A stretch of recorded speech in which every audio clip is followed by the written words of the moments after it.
Welcome back to my channel. I am Mackenzie Nelson if you are new here, and if you have not caught up on my series, I just went from Mexico down to Peru in a whole 6 months, which was a crazy, chaotic, fun time. But now I'm here to explain everything you need to know about traveling each country, the best hostels, best hotspots, and everything to do as a backpacker. And today we are going to talk about Honduras. So I want to start off with saying Honduras was the most dangerous country in Central America. I'm being careful with my words. I did not feel at danger being there, but I didn't travel the mainland other than my whole bus ride through the mainland to get to Nicaragua, but I wish I did. I wish I had time. I wish I wanted to see more of Honduras, but that just means I'll have to be back. So in this vlog, I could only really talk about Utila and Roatan, which are the two main places I went to in Honduras. So I flew into Roatan,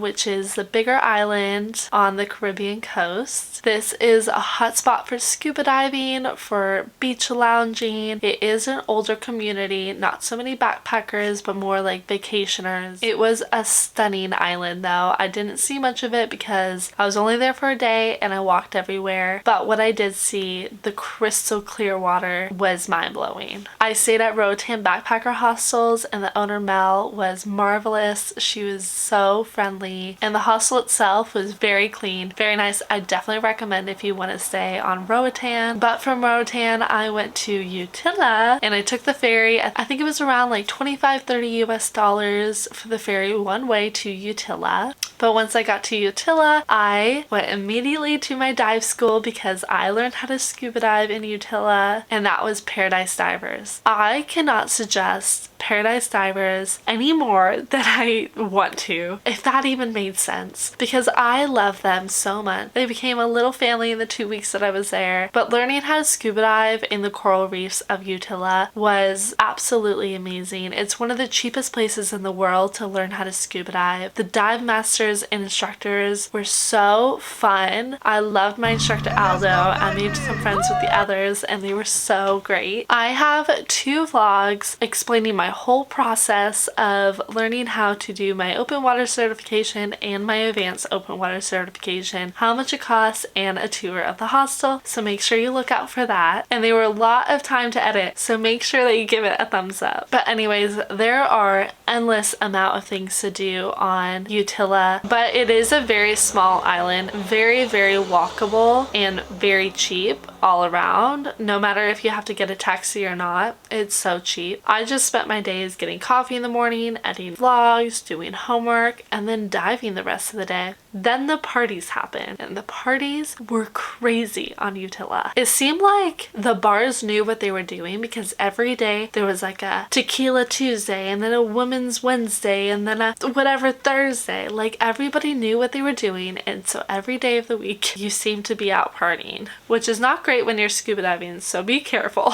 But the best party that there was Tequila Tuesday at this bar called... Sorry, my SIM card happened to run out of space, but I'm back to tell you that the bar's name is called Tranquila, and it was the craziest time. They had free tequila from 8 to 9 for a whole hour. You buy 1 shot, which was $1 US. You keep your shot glass and you could refill it as much as you want within that free hour. But with all that being said, I had a great time in Honduras. I will definitely need to be back to explore more of the mainland. And if you have any tips for traveling the mainland in Honduras, leave them in the comments below so that we could all see. And although Honduras was very cheap, I can't really give you a daily budget because my daily budget was going through scuba diving. Because aside from scuba diving, which my accommodation was included, I didn't do much. I maybe ate 1 or 2 meals a day, which were like $2 each. Honduras was very cheap. Let's just put it at that. You could probably spend under like $20 to $30 a day, and that's like living. But thank you so much for watching, you guys. I hope you have a great time in Honduras, in Roatan or Utila or the mainland, and I'll see you guys in the next one. Bye.